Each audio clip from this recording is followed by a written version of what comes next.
Bonjour à chacun, à chacune. Vous allez bien?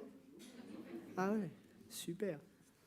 Plaisir d'être avec vous pour aborder la suite du texte du livre de l'Apocalypse.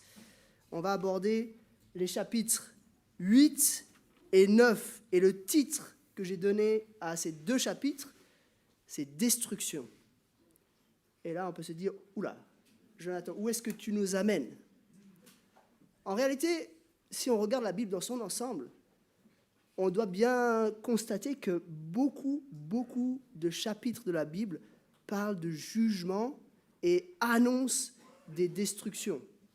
On peut penser, par exemple, à l'annonce puis à la destruction des villes de Sodome et de Gomorrhe.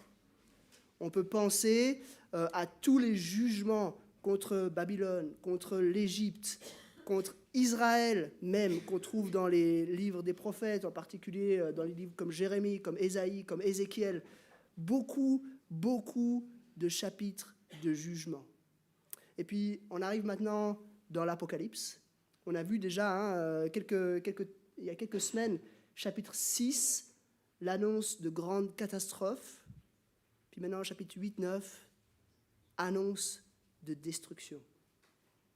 Et ça nous fait un peu froid dans le dos. On aimerait juste passer par-dessus ces chapitres et puis tout de suite attaquer d'autres aspects plus encourageants. Pourtant, ces chapitres sont là. Ils sont là pour qu'on les lise.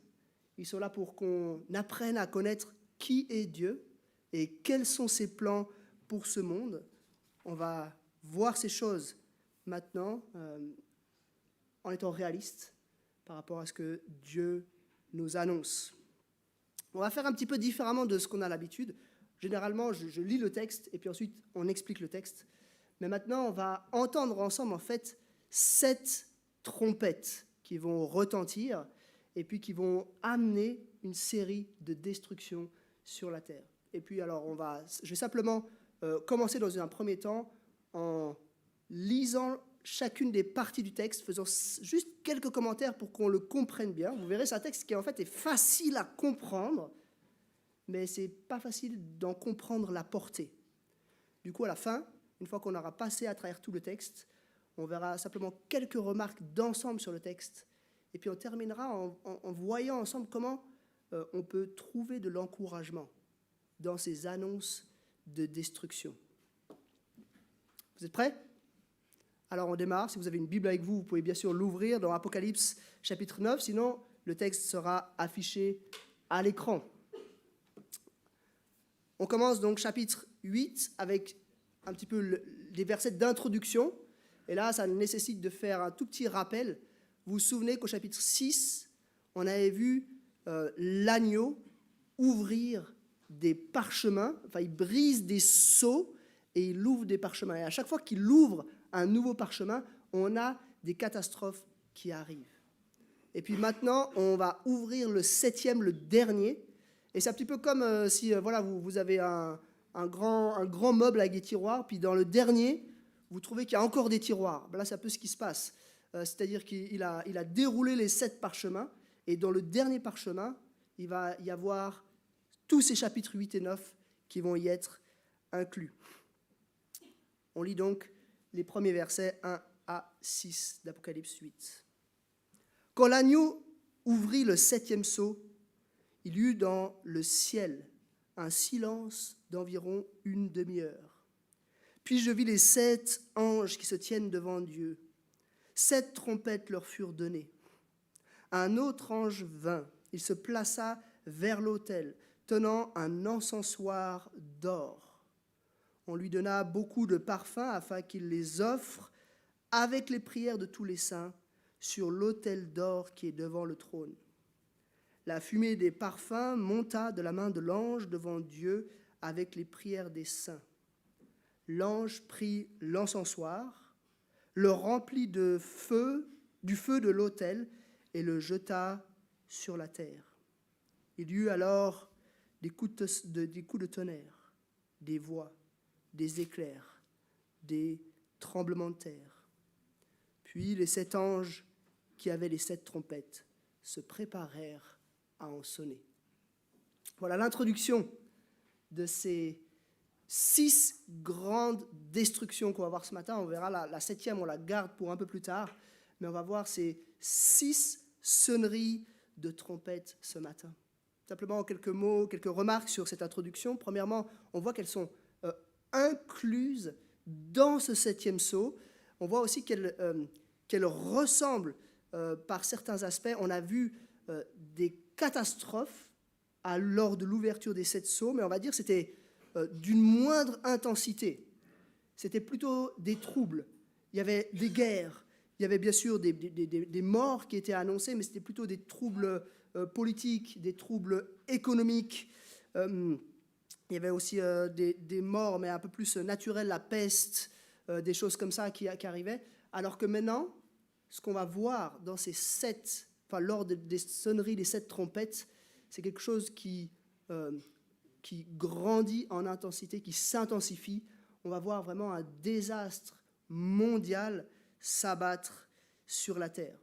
Et il y a cet ange. Il y a ces 7 anges qui sont là devant Dieu. Et puis il y a un autre ange qui a un peu une fonction de prêtre. Si on regarde par rapport à l'Ancien Testament, ce qui se faisait à l'époque du peuple juif dans l'Ancien Testament, on a cet ange avec cet encensoir qui fait le service devant l'autel de Dieu. Et puis tout à coup, il y a ces braises qui vont être envoyées sur la terre. Et puis la présence de Dieu qui se manifeste. Vous avez remarqué, à la fin, au verset 5, il y eut alors des coups de tonnerre, des voix, des éclairs et un tremblement de terre. Ça, c'est un peu comme un refrain qui revient assez souvent dans la Bible, déjà dans le livre de l'Exode, et puis plusieurs fois dans le livre de l'Apocalypse. Quand Dieu se manifeste, souvent il se manifeste avec certains de ces éléments, voire tous ces éléments, des coups de tonnerre, des voix, des éclairs, et ici en plus un tremblement de terre.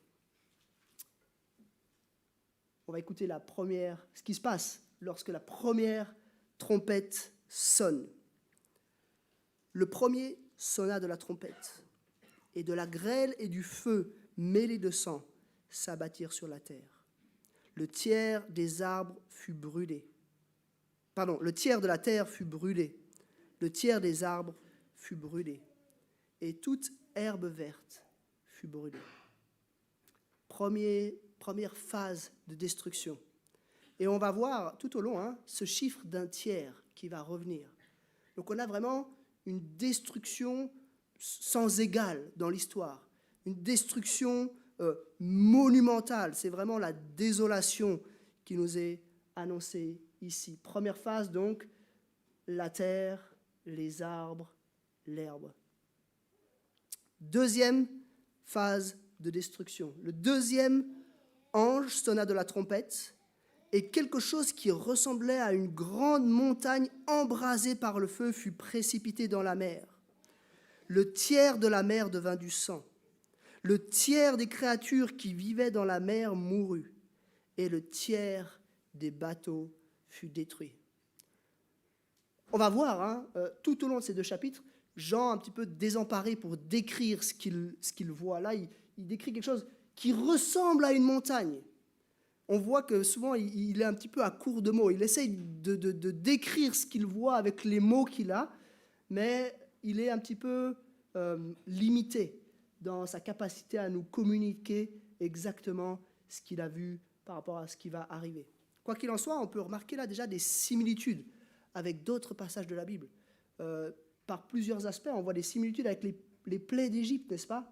On voit Dieu souverain sur la création, souverain sur la terre entière, qui déchaîne sa colère sur sa création. On a eu les arbres, la terre, la végétation, et puis maintenant la mer et tout ce qu'elle contient, qui va de nouveau être dégradé d'un tiers, amputé d'un tiers. Troisième sonnerie de trompette. Je lis le texte.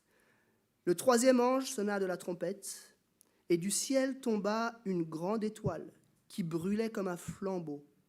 Elle tomba sur le tiers des fleuves et sur les sources d'eau.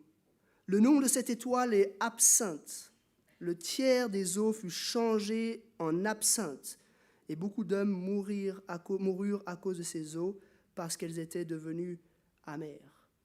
Ici, absinthe, ce n'est pas la boisson qu'on entend par l'absinthe, c'est vraiment un poison. Et plusieurs fois, on entend parler de l'absinthe dans la Bible. Il s'agit vraiment d'un poison. Et la preuve, c'est que des gens meurent, en fait, du fait de consommer cette eau-là. De nouveau, la destruction s'étend. Maintenant, ce n'est plus seulement la mer, mais c'est tous les cours d'eau qui sont atteints, nécessaires à la vie, et qui sont changés en poison. Quatrième sonnerie. Le quatrième ange sonna de la trompette. Le tiers du soleil fut frappé, ainsi que le tiers de la lune et le tiers des étoiles, de sorte qu'ils s'obscurcirent d'un tiers. Le jour perdit un tiers de sa clarté, et la nuit de même. Je regardais et j'entendis un aigle qui volait très haut dans le ciel et qui disait d'une voix forte, « Malheur, malheur, malheur aux habitants de la terre, à cause des autres sonneries de trompette, celles que les 3 anges vont encore faire retentir. » Quatrième sonnerie, donc. Cette fois, ça prend encore de l'ampleur. C'est carrément au niveau des astres que ça se passe. C'est le jour qui s'obscurcit, la nuit qui s'obscurcit. On voit vraiment toute la création de Dieu dans son ensemble dégradée par ces 4 premières journées de destruction.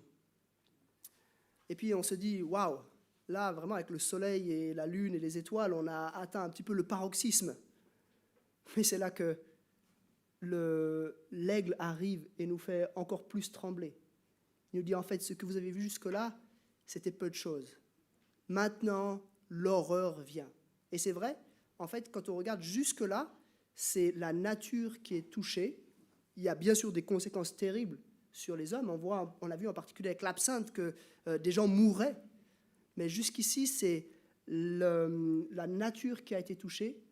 Et puis dans les 2 prochaines sonneries de trompette, on va voir que c'est l'humanité qui va être frappée de plein fouet. Et l'humanité, comme tout le reste de la nature, qui va être amputée d'un tiers. On voit là un parallèle avec la première série de 7 sceaux, et ici la première série de 7 trompettes. Je ne sais pas si vous vous souvenez, quand on avait parlé des 7 sceaux, on avait dit qu'il y a comme un schéma qui revient, avec les 4 premiers qui forment un groupe. Ici, on a 4 sonneries qui déclenchent la destruction de la nature. Ensuite, on a une série de 2. On avait les 4 cavaliers de l'Apocalypse au niveau des 7 sceaux. Ensuite, on a une série de 2, où là, ça va être la destruction de l'humanité.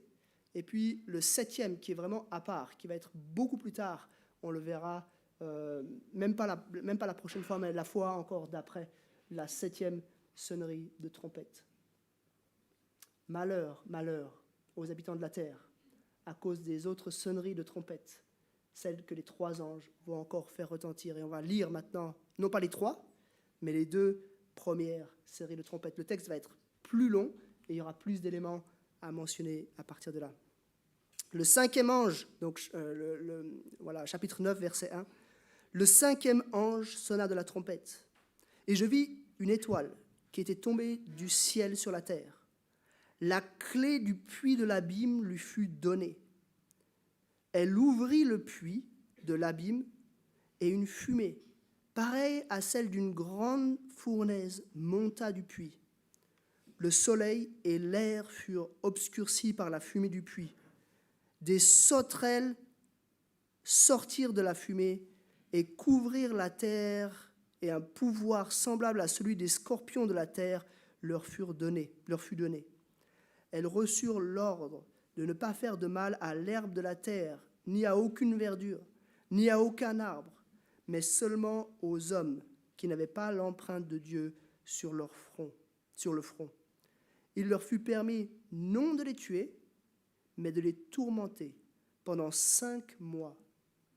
Le tourment qu'elles causaient était comme celui causé par le scorpion quand il pique un homme.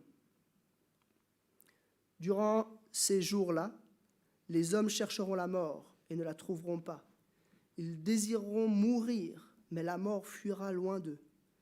Ces sauterelles ressemblaient à des chevaux préparés pour le combat. Elles avaient sur la tête comme une couronne d'or, et leur visage était pareil à celui d'un homme. Elles avaient des cheveux semblables à des cheveux de femmes, et leurs dents étaient comme celles des lions. Leur poitrine était comme une cuirasse de fer, et le bruit de leurs ailes ressemblait à celui de chars tirés par plusieurs chevaux qui courent au combat. Elles avaient des queues armées de dards comme des scorpions, et c'est dans leur queue que se trouvait leur pouvoir de faire du mal aux hommes durant 5 mois. À leur tête, elles avaient comme roi l'ange de l'abîme, appelé en hébreu Abaddon et en grec Apollyon. Le premier malheur est passé. Voici que 2 malheurs viennent encore après cela. Première phase. Voilà. Première phase de destruction des hommes. On n'est pas encore dans la destruction à proprement parler, mais on est dans cette phase un petit peu d'horreur. Il y a cette étoile qui était tombée du ciel. C'est une étoile qui a en fait une personnalité manifestement. Et de nouveau, on voit que Jean, lorsqu'il écrit ces mots, est un peu limité, parce que c'est une étoile à laquelle est donnée une clé. Et puis elle va ouvrir l'abîme. L'abîme, il faut comprendre dans le langage biblique, le lieu où résident en particulier ici toutes les créatures spirituelles néfastes, les démons. Donc on peut imaginer que ces sauterelles, ce ne sont probablement pas des êtres, il faudrait les trouver dans une armée ou quelque chose comme ça, mais c'est plutôt un tourment spirituel qui est imposé à l'humanité. Elle ouvre donc le puits de l'abîme, et puis il y a cette fumée qui en sort, et puis cette marée de sauterelles qui va venir sur la terre entière. Interdiction de faire du mal aux hommes, mais seulement de les tourmenter, sauf ceux qui avaient l'empreinte de Dieu sur leur front. Vous vous souvenez, au chapitre 7, on avait vu ça. On avait vu qu'avant la suite de la destruction, les hommes qui appartenaient à Dieu avaient reçu sur leur front la marque de Dieu. Et ici, donc, il y a une sorte de sélection où tous ne sont pas atteints par ce fléau. Quoi qu'il en soit, elles sont décrites, et bien sûr, je pense que Jean nous décrit vraiment ce qu'il a vu, mais ce qu'il a vu a aussi une portée symbolique, ça a aussi un sens. Ces sauterelles qui sont comme des chevaux, donc une fonction guerrière, qui ont des cheveux comme ceux d'une femme, donc il y a un côté attirant, et puis en même temps des dents comme des lions, donc elles sont prêtes à faire du mal. Et puis on voit par tout leur comportement qu'elles sont terribles, elles font peur. Et puis elles ont comme chef Abaddon, Apollyon. En fait, c'est le destructeur. On a vu 4 phases de destruction, et puis maintenant on a l'armée spirituelle, enfin l'armée négative, mais démoniaque d'Apollyon, le destructeur, qui vient pour faire du mal à l'humanité.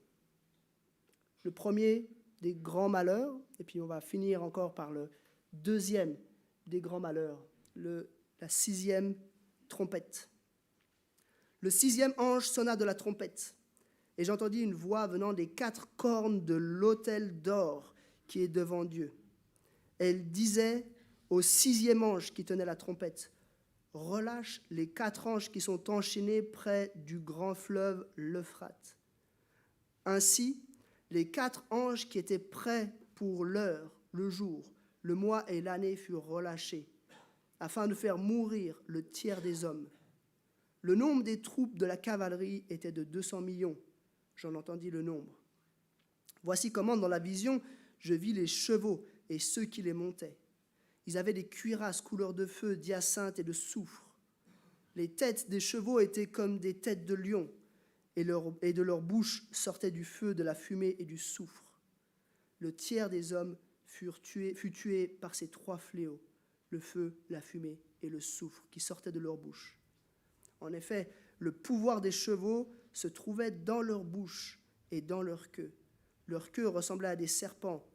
Elles avaient des têtes, et c'est par elles qu'ils faisaient du mal. Les autres hommes, ceux qui n'avaient pas été tués par ces fléaux, ne se détournèrent pas de ce que leurs mains avaient fait. Ils ne cessèrent pas d'adorer les démons et les idoles en or, en argent, en bronze, en pierre et en bois, qui ne peuvent ni voir, ni entendre, ni marcher. Et ils ne se repentirent pas de leur meurtre, ni de leur sorcellerie, ni de leur immoralité sexuelle, ni de leur vol. Jusqu'ici, la lecture de ce texte.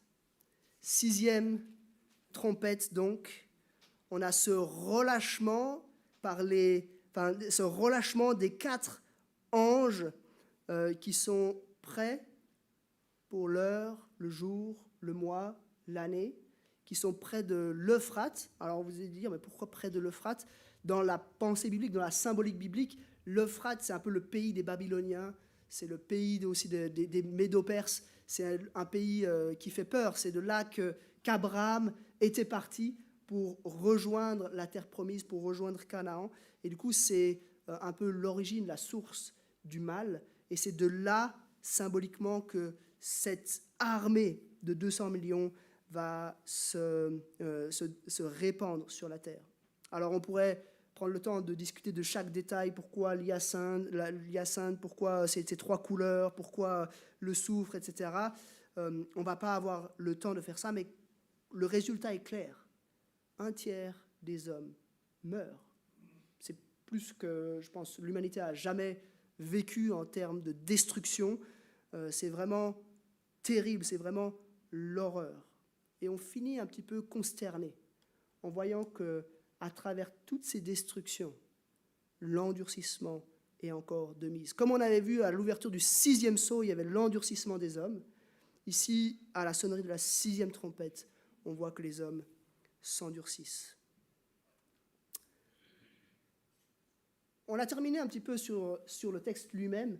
Je pense que, comme j'ai dit, le texte en lui-même est assez facile à comprendre, mais c'est la portée qui est difficile à cerner. Et j'aimerais vous proposer maintenant simplement 5 remarques sur l'ensemble de ces 2 chapitres qui nous permettent d'en mesurer, je crois, un petit peu la portée.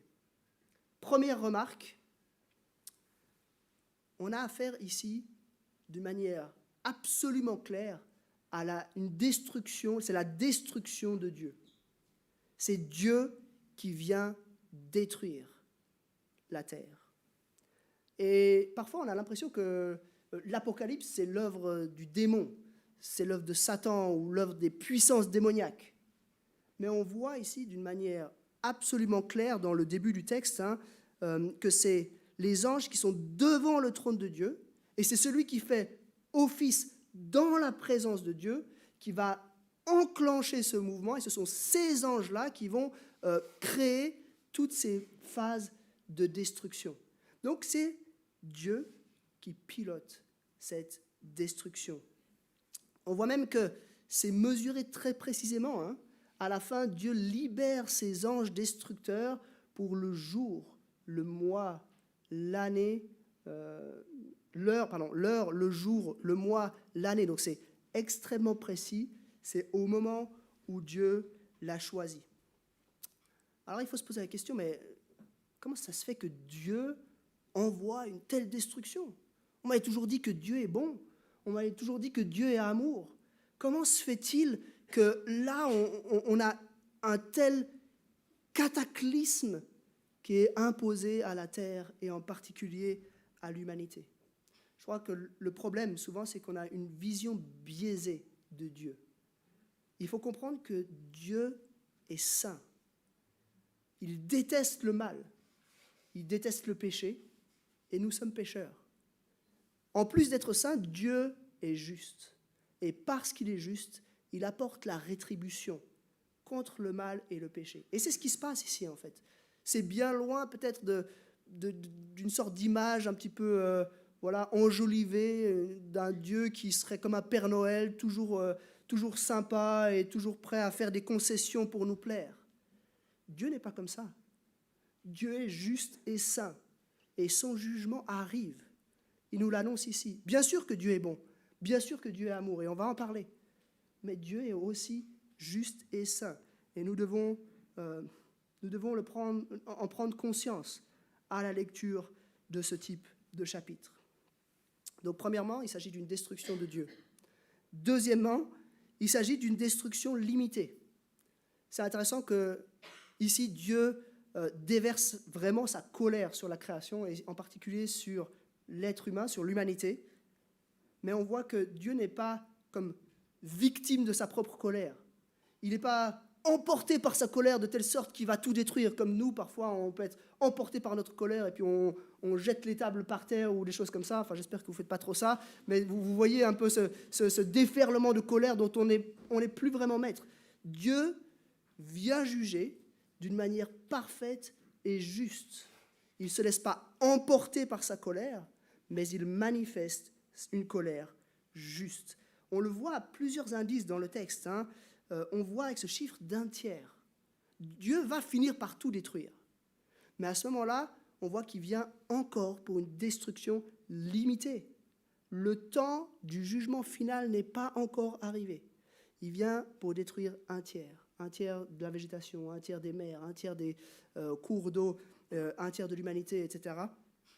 Il vient pour détruire un tiers. On voit aussi qu'il y a un petit phénomène de grâce qui est là.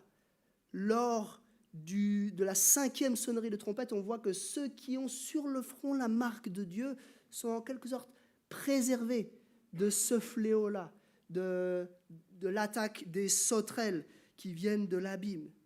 Donc on voit que Dieu, tout en étant saint et juste, n'est pas la victime de ses propres émotions. Ce n'est pas une sorte de colère incontrôlée. Il est là pour exercer la justice. Et personne ne pourra dire, mais là Dieu t'a pété un plomb. On pourra juste dire, c'est vrai, c'est juste. C'est proportionnel et conforme à l'ampleur du péché tel que nous le commettons et tel qu'il est dans ce monde et dans l'univers. Troisième remarque que j'aimerais faire, donc on a vu que c'est une destruction qui vient de Dieu, que c'est une destruction limitée, c'est aussi une destruction terrible, une destruction mondiale. On a un peu l'impression qu'on est au bout de notre vie, là, avec le Covid, et puis ensuite la guerre en Ukraine, et puis les pénuries d'électricité. Mais en fait, ce que Dieu annonce, c'est quand même autre chose. C'est un tiers de la végétation, des mers, des cours d'eau, etc., des astres, et un tiers de l'humanité qui meurt. C'est vraiment plus que tout ce qu'on peut imaginer. Un cataclysme terrible, pas encore total, mais malgré tout une destruction sans précédent dans l'histoire du monde. On voit aussi que c'est une destruction où Dieu se sert de puissance spirituelle négative. Et ça peut un peu nous interpeller, de se dire, mais comment ça se fait que Dieu se sert de ces sauterelles qui sortent de l'abîme, et puis même les 200 millions de cavaliers juste après, on ne sait pas trop, est-ce que c'est probablement des créatures aussi spirituelles qui sont là, puisqu'elles ont comme chef ces 4 anges qui sont libérés à ce moment. Donc probablement aussi des créatures spirituelles. Et on peut se dire, mais comment ça se fait que Dieu se sert de ces créatures démoniaques? Mais je crois qu'on ne doit pas en être surpris, parce qu'en fait, Dieu il est le Dieu de la création entière. Il se sert de ce qu'il veut, de qui il veut, dans la mesure qu'il veut. Alors, à ce moment-là, parfois d'ailleurs, il se sert par exemple de peuples ennemis pour châtier son peuple, etc.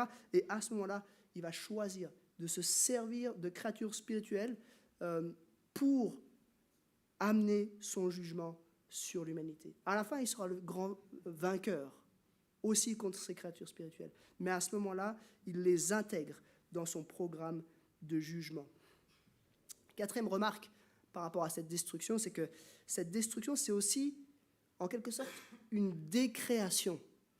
J'ai déjà fait un petit parallèle avec les 10 plaies d'Égypte, mais je pense d'une manière assez évidente, on peut faire un parallèle là avec en fait, les jours de création.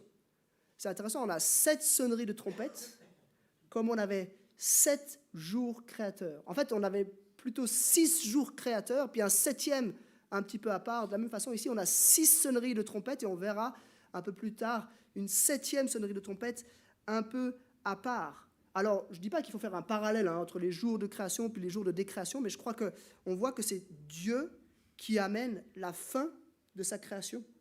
Il va extirper le mal de sa création, et on va voir dans quelques chapitres dans l'Apocalypse qu'à terme, il va en fait recréer un monde où le mal sera extirpé, où le mal n'existera plus.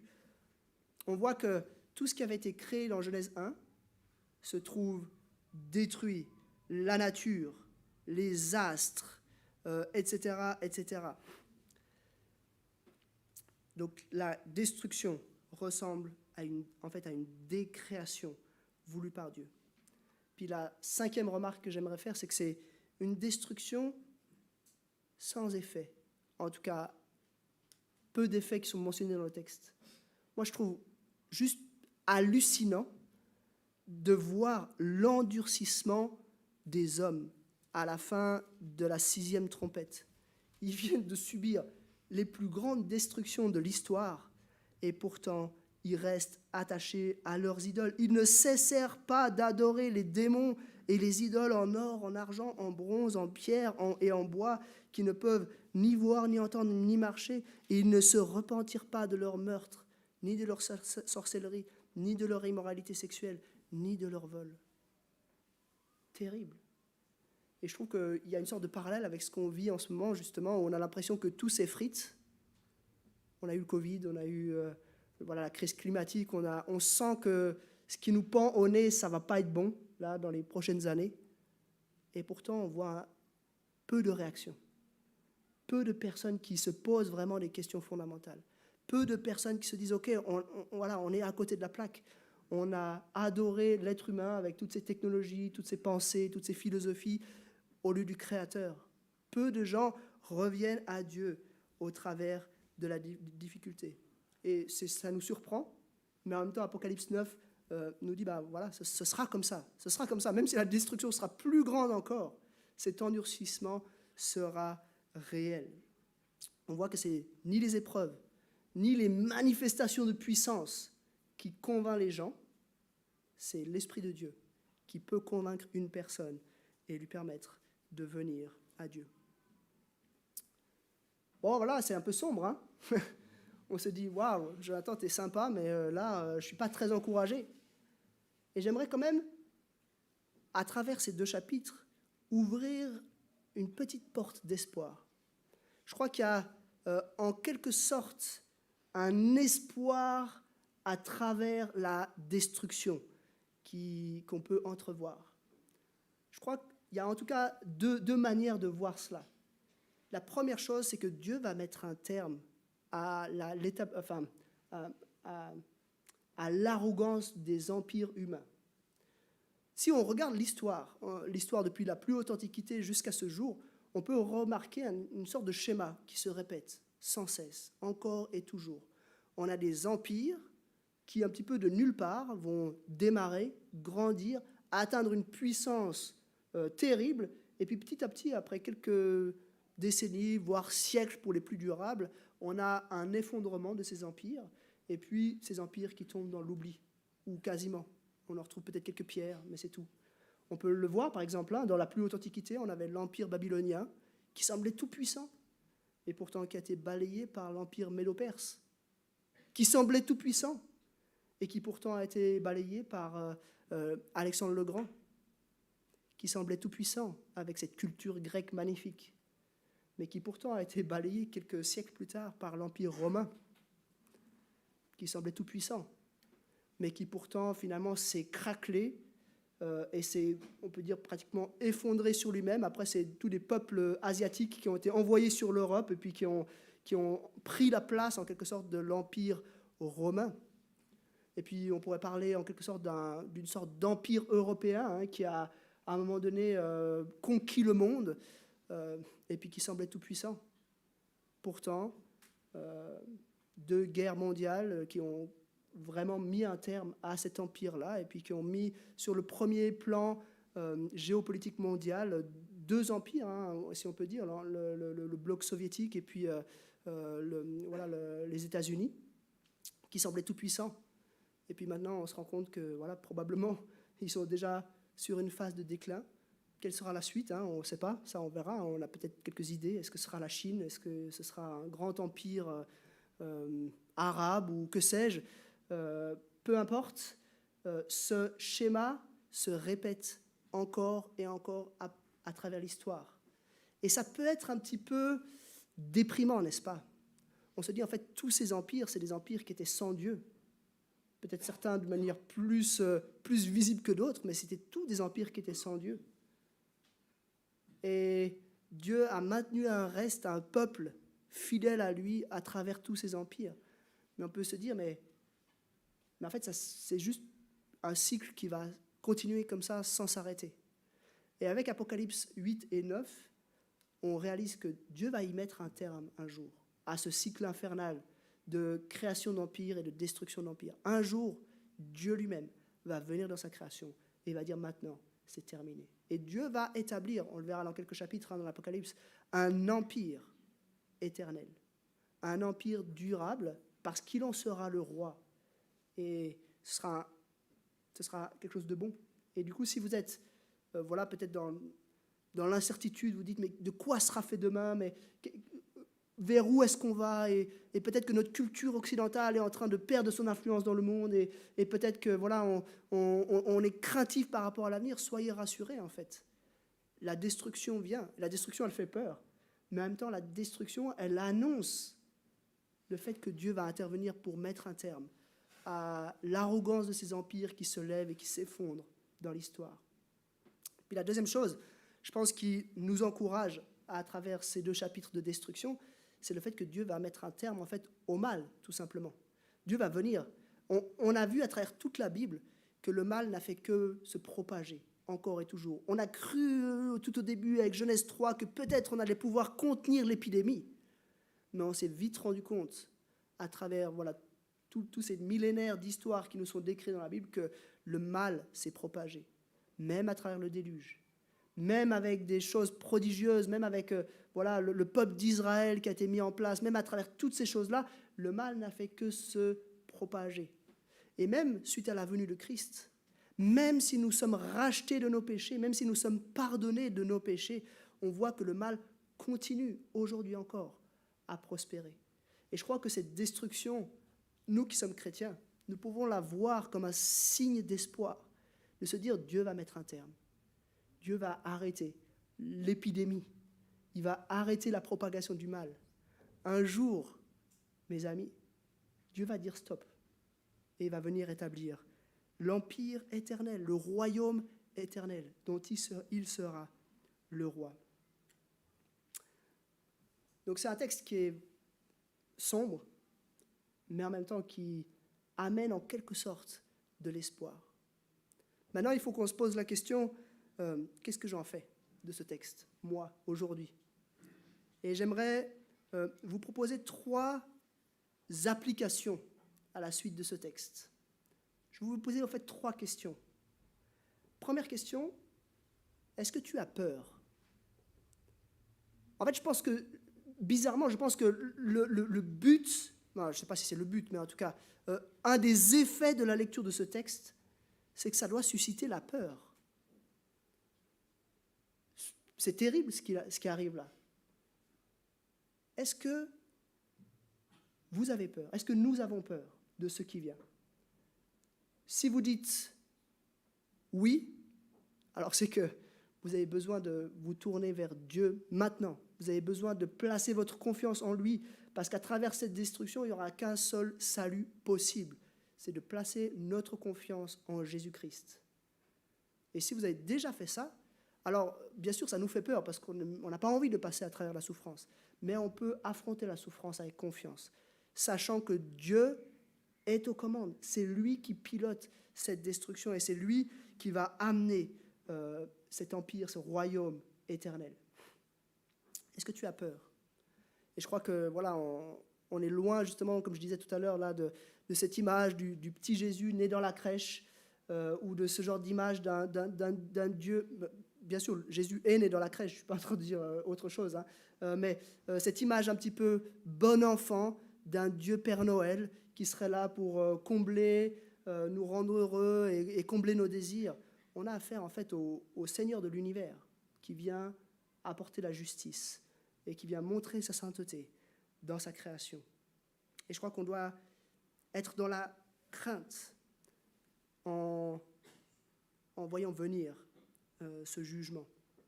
Et comment on s'y prépare Comment on se prépare à ce jugement? Ça, c'est ma deuxième question. Après, as-tu peur? C'est es-tu prêt? Est-ce que vous vous préparez au temps de la destruction qui sont annoncés dans ce livre de l'Apocalypse? Vous savez, il y a un phénomène un petit peu théologique dans le christianisme qu'on appelle la théologie de la prospérité, parfois qu'on appelle aussi la théologie de la victoire. Et voilà, et ça peut prendre différentes formes, mais c'est en gros le schéma suivant, c'est de dire, si tu appartiens à Dieu, ta vie va être bien. Tu vas avoir une bonne santé et tu vas avoir une bonne aisance matérielle, une bonne prospérité matérielle. Apocalypse 8.9 nous prépare à l'inverse. Et il nous dit que ce qui vient ne va pas être facile, ça va être terrible. Bien sûr qu'on obtient des bénédictions magnifiques quand on appartient à Dieu. On obtient en particulier le fait qu'on reçoit la vie éternelle. On va passer l'éternité avec lui dans sa présence. On obtient d'autres bénédictions. On appartient à sa famille, à l'Église, et on est les uns avec les autres. On peut s'encourager mutuellement. Mais ici, on doit être réaliste. Ce qui nous attend, ce n'est pas juste une prospérité matérielle, ce n'est pas juste la bonne santé, c'est un tiers de l'humanité qui meurt. C'est les attaques des sauterelles, c'est les attaques des cavaliers, c'est la nature qui se dégrade. Voilà ce qui nous est annoncé ici. Et je crois que on doit s'y préparer. On doit s'y préparer, non pas matériellement, en construisant des bunkers et puis en mettant des boîtes de conserve de côté, mais plutôt on doit s'y préparer, je crois en tout cas de 3 façons. Premièrement, c'est en le sachant. Dieu a voulu nous dire ces choses. Il a voulu nous le dire pour qu'on le sache, pour qu'on s'y prépare. On doit pas être surpris, pas être ébranlé quand ces choses viennent. Et elles sont venues parfois dans l'histoire. Il y a eu des grandes phases terribles pour les chrétiens et même pour le monde entier dans l'histoire. Mais là, on a affaire à vraiment un peu le bouquet final, le jugement final de Dieu. On le sait. Et on n'est pas attaché à notre confort ou nos biens matériels. On n'est pas même attaché à notre vie. Parce qu'on sait que ce qui est le plus important, c'est d'appartenir à Dieu par Jésus-Christ. Donc, premièrement, c'est en le sachant. Deuxièmement, c'est en plaçant notre confiance, en étant confiant. À travers l'épreuve et même à travers le jugement de la fin, nous pouvons être confiants que Dieu est aux commandes. Son jugement est juste. Et si nous appartenons à Christ, nous serons avec lui pour l'éternité. Je ne sais pas si vous avez remarqué, mais à la fin, ceux qui s'endurcissent contre Dieu, ils sont accusés, au verset 21. Ils ne se repentirent pas, écoutez bien, de leur meurtre, de leur sorcellerie, de leur immoralité sexuelle et de leur vol. Mes amis, j'aimerais vous le dire, on est tous dans cette liste-là. D'une manière ou d'une autre, et si vous prenez les paroles de Jésus, par exemple, dans le Sermon sur la montagne, vous vous rendrez compte qu'on est tous, quelque part, des meurtriers, des sorciers, on commet l'immoralité sexuelle et on est des voleurs. On est tous dans cette liste-là, quelque part dans notre vie. Donc ce n'est pas par notre justice qu'on va échapper au jugement, mais c'est en nous confiant dans celui qui a été parfaitement juste et qui est mort à notre place. Jésus nous accorde sa justice. Si on lui demande pardon pour nos péchés, si on accepte de ne plus vivre pour nous-mêmes, mais de vivre pour lui, il nous donne sa justice. Il nous donne la possibilité de vivre la confiance à travers le jugement, parce que nous savons qu'après le jugement, nous serons dans la présence de Dieu pour l'éternité. Et puis la troisième chose, donc, comment est-ce qu'on se prépare?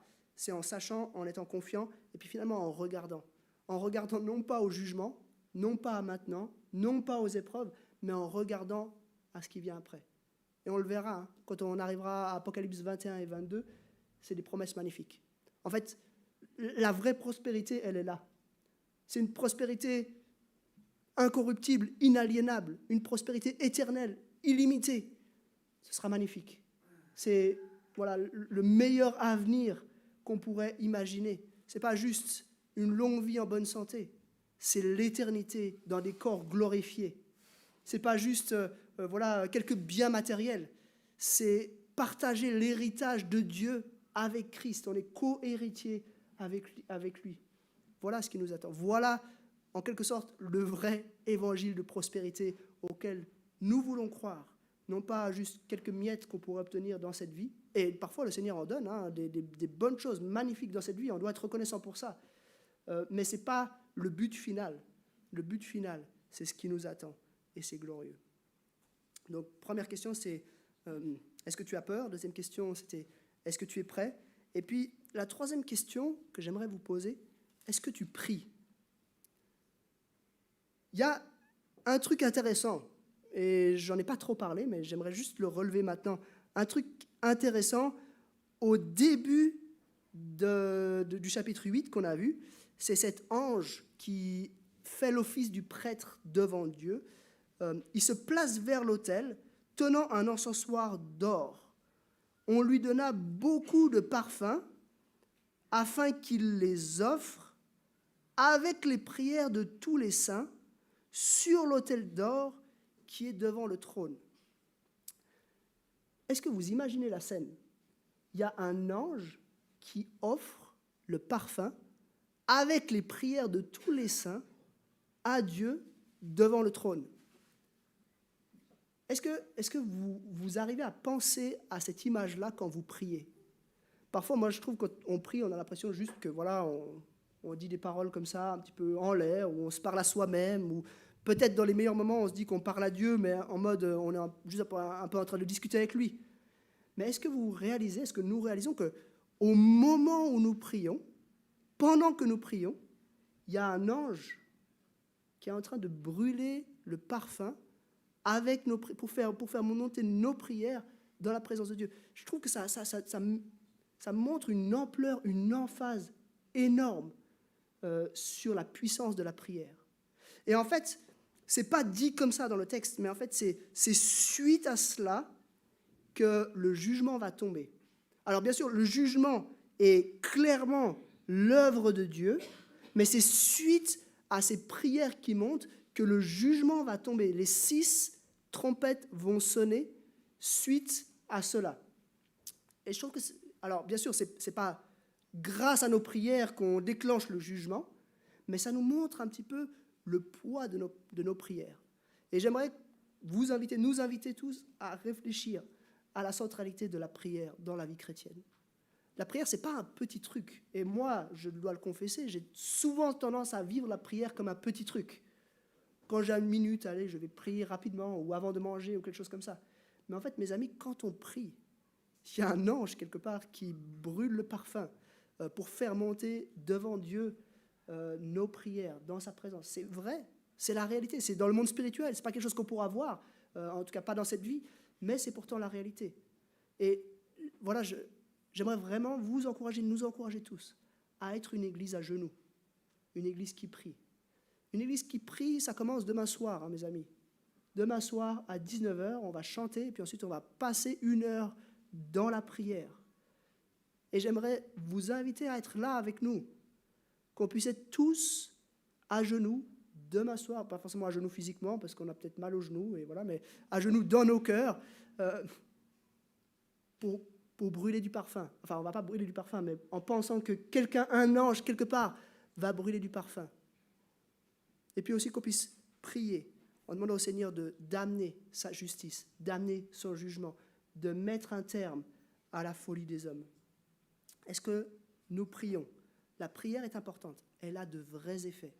Et voilà, j'aimerais vous encourager, nous encourager à être là demain soir pour vivre ces choses-là. Bien sûr, la prière, on peut le vivre à la maison, hein, mais c'est le Seigneur lui-même qui dit que là où 2 ou 3 sont assemblés, Jésus est au milieu d'eux. Dieu est là d'une manière particulière quand nous nous réunissons en assemblée, en église, les uns avec les autres, pour prier. Ce n'est pas justement une petite chose, c'est quelque chose, probablement en fait, l'activité la plus importante qu'on puisse imaginer dans l'univers entier, c'est de faire cela. Et je pense que Apocalypse 8, le début d'Apocalypse 8, nous fait en quelque sorte ressortir ça. Donc, est-ce que nous avons peur de ce jugement qui vient? Est-ce que nous sommes prêts pour ce jugement qui vient? Est-ce que nous prions pour ce jugement qui vient? Je vais simplement prier. Seigneur, merci pour ces 2 chapitres. Merci parce que tu nous préviens. Tu nous préviens de ce qui vient. et ce qui vient nous fait peur. Et Seigneur, je te remercie parce que même si des choses terribles nous sont annoncées là, nous sommes confiants. Nous gardons la tête haute parce que nous t'appartenons. Seigneur, je te prie que tu puisses nous rendre solides, que tu puisses nous rendre dépendants de toi, que tu puisses aussi nous permettre de regarder à l'éternité et non pas à ce monde, que tu nous permettes de regarder aux bénédictions qui nous attendent et non pas à celles que nous avons ou que nous voudrions avoir dans cette vie. Seigneur, fais de nous une armée à genoux, une armée qui prie, qui dépend de toi et qui se réjouit de ce que ta justice va un jour être effective et totale dans notre univers. Je te remercie et je te rends gloire au nom de Jésus. Amen.